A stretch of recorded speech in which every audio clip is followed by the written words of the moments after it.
नमस्कार दोस्तों, मैं प्रशांत आप सबका स्वागत करता हूं। लोअर पीसीएस और RO ARO mains GS mark test का ये मेरा 25वां वीडियो है।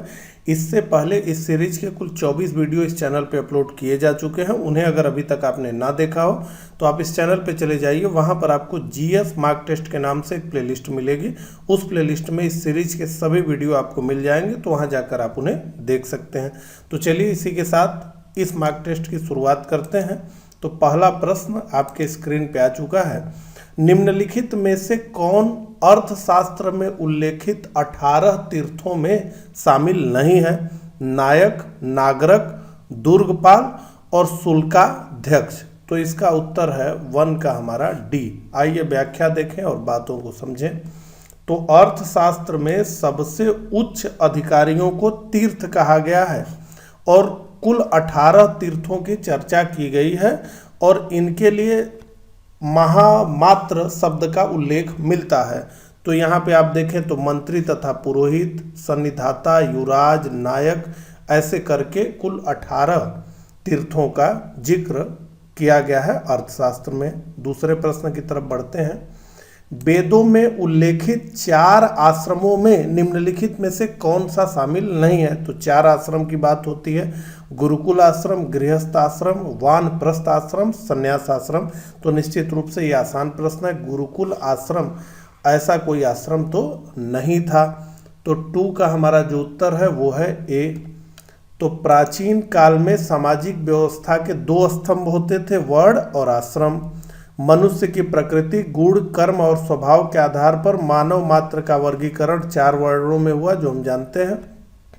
व्यक्तिगत संस्कार के लिए उसके जीवन का विभाजन 4 आश्रमों में किया गया। तो ब्रह्मचर्य, गृहस्थ, वानप्रस्थ और संन्यास। इसके बारे में और विस्तार से यहाँ पे लिखा गया है।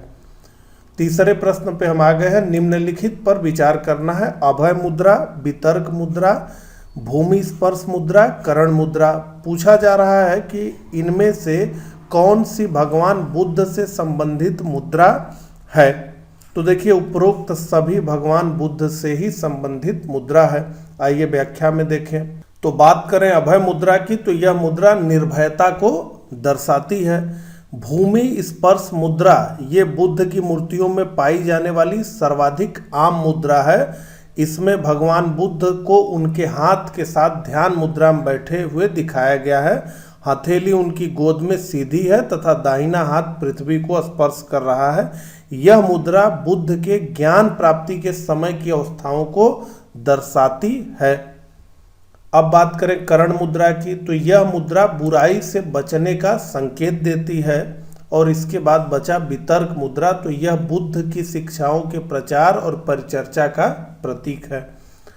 तो अब चौथे प्रश्न पे हम आ गए। सूची 1 को सूची 2 से सुमेलित करना है। तो सूची 1 और सूची 2, अकबर, मोहम्मद तुगलक, इल्तुतमिश, शेर शाह। अब इसमें जो है या तो उपनाम है या तो उस शासक ने कोई महत्वपूर्ण कार्य किया है, इससे जुड़ा हुआ ये प्रश्न है। तो देखिए मोहम्मद तुगलक प्रतीक मुद्रा, ये तो सबसे जो है आसान इसमें से सुमेलन होगा। तो बी का 4 अगर होगा तो देखिए उत्तर इसका डी हमको मिल गया। हालांकि अगर आप Sher Shah grand truck road अगर आपने सुना हो तो सड़क आजम इसी को कहा गया है। ठीक है, तो अगर डी का 1 देखें तो डी का 1 भी हमें केवल और केवल डी में ही दिखता है। तो इसका उत्तर हमारा डी है। आइए व्याख्या देखें। तो अकबर आईन 10 साल, मोहम्मद तुगलक प्रतीक मुद्रा, इल्तुतमिश चहलगानी अमीर और शेर शाह सड़क आजम। 5वें प्रश्न पे हम आ गए हैं। अनहैप्पी इंडिया पुस्तक के लेखक कौन थे? बाल गंगाधर तिलक, मोतीलाल नेहरू, दादा भाई नौरोजी और लाला लाजपत राय। तो निश्चित रूप से ये उत्तर है हमारा डी, लाला लाजपत राय। अब आ गए 6ठे प्रश्न पे हम।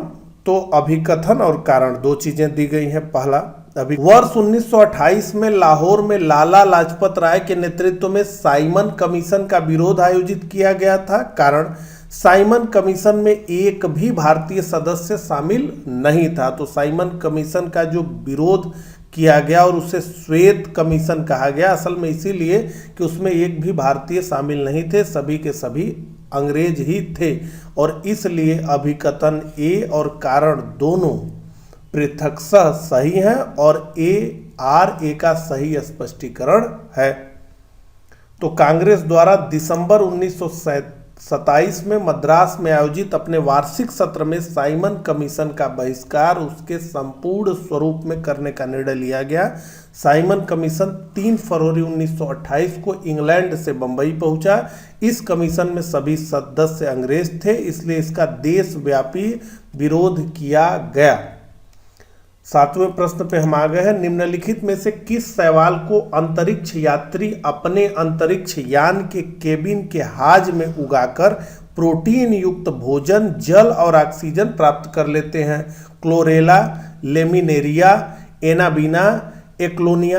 तो इसका उत्तर जल्दी से बताइए। तो इसका नाम है क्लोरेला। आइए उत्तर देखें। तो क्लोरेला का प्रयोग जैव अनुसंधान कार्यों में होता है, क्योंकि ये तीव्रता से प्रजनन करते हैं तथा CO2 का उपयोग कर भोजन का निर्माण करते हैं। प्रोटीन संश्लेषण के लिए नाइट्रोजन के स्रोत के रूप में ये शैवाल मल मूत्र से उत्पन्न पदार्थों का उपयोग कर लेते हैं। अंतरिक्ष यात्री इसका उपयोग करते हैं। यह अंतरिक्ष भोजन का एक महत्वपूर्ण स्रोत माना जाता है। जैव विकास के संदर्भ में सांपों में अंगों का लोप होने को स्पष्ट किया जाता है। अंगों का उपयोग तथा अनुप्रयोग किए जाने से, बिलों में रहने के प्रति अनुकूलन से, प्राकृतिक चयन से उपार्जित लक्षणों की वंशानुगति से। तो निश्चित रूप से इसका उत्तर है अंगों का उपयोग तथा अनुप्रयोग किए जाने से। तो लैमार्क द्वारा प्रतिपादित उपार्जित लक्षणों की वंशानुगति सिद्धांत लैमार्कवाद के अनुसार जीवधारियों में किसी अंग का उपयोग तथा अनुप्रयोग से उनके लक्षणों के परिवर्तन के उपार्जन में सहायता प्राप्त होती है। इस सिद्धांत के अनुसार परिवर्तन शरीर के उपयोग एवं अनुप्रयोग के कारण होते हैं। जीव बदलते वातावरण में नई आवश्यकताओं को पूरा करने हेतु अंगों का सर्वाधिक प्रयोग करते हैं एवं कुछ का कम कर देते हैं। अतः जिस अंग का उपयोग वे कम करते हैं वो धीरे धीरे निष्क्रिय और लुप्त हो जाता है, और जिसका अधिक करते हैं वो दृढ़ और सुविकसित हो जाता है। मलक्का जल संधि आवागमन की सुविधाएं हैं। मलक्का जल संधि से आवागमन की सुविधाएं हैं। हिंद महासागर से दक्षिण चीन सागर तक, लाल सागर से भूमध्य सागर तक, अटलांटिक महासागर से प्रशांत महासागर तक और भूमध्य सागर से काला सागर तक। तो उत्तर है हिंद महासागर से दक्षिण चीन सागर तक। तो मलक्का जल संधि इंडोनेशिया के सुमात्रा द्वीप एवं मलेशिया के मलाया प्रायद्वीप के मध्य स्थित है। यह जल संधि हिंद महासागर को प्रशांत महासागर से जोड़ती है, जो हिंद महासागर से चीन सागर तक आवागमन की सुविधाएं प्रदान करता है। इसकी लंबाई 805 किमी या 500 मील है। इसका नाम मलक्का के सल्तनत पर पड़ा है। एल नीनो प्रकट होता है हिंद महासागर के ऊपर, अटलांटिक महासागर के ऊपर, प्रशांत महासागर के ऊपर और भूमध्य सागर के ऊपर। तो ABCD जल्दी से इसका उत्तर बताएं। तो एल नीनो प्रकट होता है प्रशांत महासागर के ऊपर। 10 का C। तो यहाँ पे डिटेलिंग दी गई है, आप इसे पढ़ सकते हैं। 11वें प्रश्न पे हम आ गए हैं। निम्नलिखित कथनों पर विचार करें। तो कुल मिलाकर के 2 कथन दिए गए हैं। यह चांदी जैसी एक सफेद और चमकीली धातु है जिसका उपयोग विद्युत और इलेक्ट्रॉनिक्स उपकरणों में किया जाता है। एक अपंक विकृति जिसे मीना माता रोग कहा जाता है, इस तत्व द्वारा दूषित मछली के सेवन से होता है। तो ये कौन सा तत्व है? कैडमियम, पारा, बेरियम और लीड। तो ये है मरकरी, पारा इसका उत्तर है। तो 11 का उत्तर हमारा है B। आइए व्याख्या देखें। तो पारा चांदी जैसी एक सफेद और चमकीली धातु है जो वातावरण में साधारण ताप पर द्रव्य अवस्था में विद्यमान रहता है, जिसका उपयोग विद्युत और इलेक्ट्रॉनिक उपकरणों में किया जाता है। मीनी माता रोग एक तांत्रिक विज्ञान सिंड्रोम है जो कि मिथाइल मरकरी यौगिकों से दूषित पानी से पकड़ी गई मछली के सेवन से होता है। निम्नलिखित पर विचार करिए। तो रोग प्रदूषक और प्रदूषक। तो इटाई रोग, मीन माता रोग और ब्लू बेबी सिंड्रोम। तो कहा जा रहा है कि उपरोक्त जोड़े में से कौन सा से सही सुमेलित है। तो मीन माता रोग, मरकरी, ये तो हमने अभी पिछले ही प्रश्न में देखा, तो निश्चित रूप से ये सही सुमेलित है। अब दूसरे की बात हम करते हैं, तो इटाई रोग, कैडियम, ये भी सही सुमेलित है। तो 1 और 2 सही सुमेलित है। ब्लू बेबी सिंड्रोम, आर्सेनिक, ये असल में सही सुमेलित नहीं है। आइए व्याख्या देखें। तो इटाई रोग जापान के टोयामा प्रांत में बड़े पैमाने पर कैडमियम विषाक्तता के कारण हुआ था, जो 1912 के आसपास फैला था। कैडमियम विषाक्तता से हड्डियों का नरम होना और गुर्दे की विफलता भी हो सकती है। मीन माता रोग एक गंभीर न्यूरोलॉजिकल सिंड्रोम है जो गंभीर पारा विषाक्तता के कारण होता है। मीन माता रोग की खोज सबसे पहले 1956 में जापान के कुमामोटो प्रांत में मीन माता शहर में हुई थी। ब्लू बेबी सिंड्रोम का सबसे आम कारण नाइट्रेट से प्रदूषित पानी है। 13वें प्रश्न पे हम आ गए हैं। निम्न में से कौन सी पदार्थ की भौतिक अवस्था है? प्लाज्मा, बोस-आइंस्टाइन, गैस और उपरोक्त सभी। तो ABCD में से जल्दी से इसका उत्तर बताएं। तो उपरोक्त सभी इसका उत्तर है, यानी D। 14वें प्रश्न पे हम आ गए हैं। निम्नलिखित कथनों पर विचार कीजिए। तो इंडियन पॉलिटी के प्रश्न यहाँ से शुरू हो गए हैं। संसदीय सरकार को कैबिनेट सरकार या उत्तरदायी सरकार या सरकार का बेस्ट मिनिस्टर स्वरूप भी कहा जाता है। राष्ट्रपति सरकार को गैर उत्तरदायी या गैर संसदीय या निश्चित कार्यकारी व्यवस्था भी कहा जाता है। अब पूछा जा रहा है कि इनमें से कौन कौन से सही हैं। तो 1 और 2 दोनों सही हैं। तो संसदीय सरकार को कैबिनेट सरकार या उत्तरदायी सरकार या सरकार का बेस्ट मिनिस्टर स्वरूप भी कहा जाता है। यह ब्रिटेन, जापान, कनाडा, भारत आदि देश में प्रचलित है। राष्ट्रपति सरकार को गैर उत्तरदायी, गैर संसदीय या निश्चित कार्यकारी व्यवस्था भी कहा जाता है। यह अमेरिका, ब्राजील, रूस, श्रीलंका आदि देशों में प्रचलित है। 15वें प्रश्न को देखा जाए। राष्ट्रहित में भारत की संसद राज्य सूची के किसी भी विषय पर विधिक शक्ति प्राप्त कर लेती है। इसके लिए यदि एक संकल्प लोकसभा द्वारा संपूर्ण सदस्यता के साधारण बहुमत से पारित कर दिया जाए, गलत। लोकसभा द्वारा अपनी संपूर्ण सदस्य संख्या के कम से कम 2/3 बहुमत से पारित कर दिया जाए, गलत, क्योंकि ये लोकसभा के पास अधिकारी नहीं है। राज्यसभा द्वारा अपनी संपूर्ण सदस्यता के साधारण बहुमत से पारित कर दिया जाए, ये भी गलत। राज्यसभा द्वारा अपने उपस्थित एवं मत देने वाले सदस्यों के कम से कम 2/3 बहुमत से पारित कर दिया जाए, तो सही। तो 15 का उत्तर जो हमारा है वो है D। तो 2 विशेष शक्तियां राज्यसभा को दी गई हैं।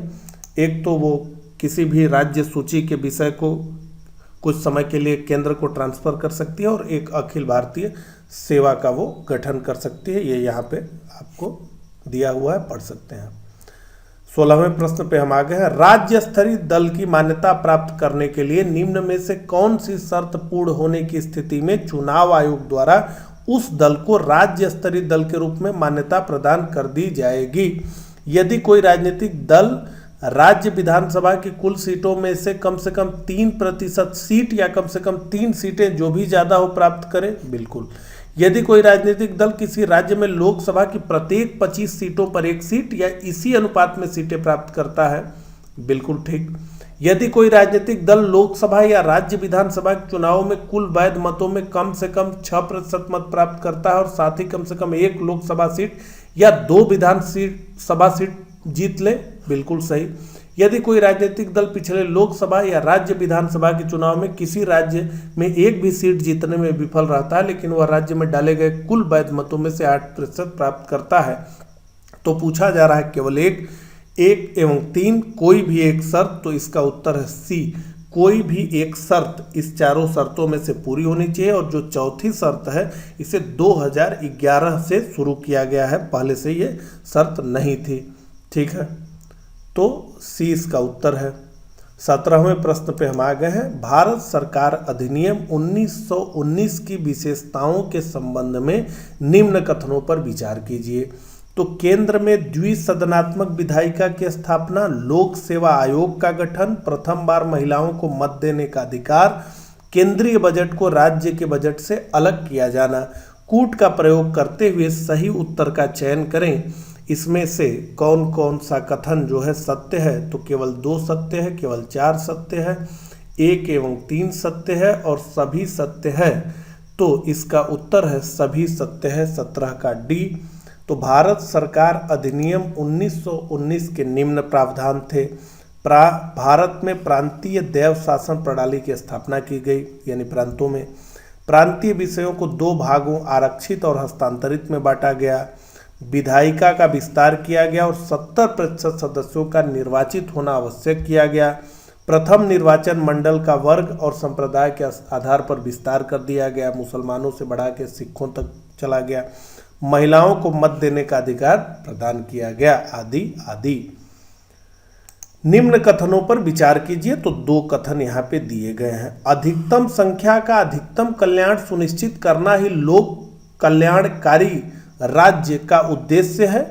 भारत एक संसदात्मक प्रजातंत्र है। तो निश्चित रूप से सी, दोनों कथन सही हैं।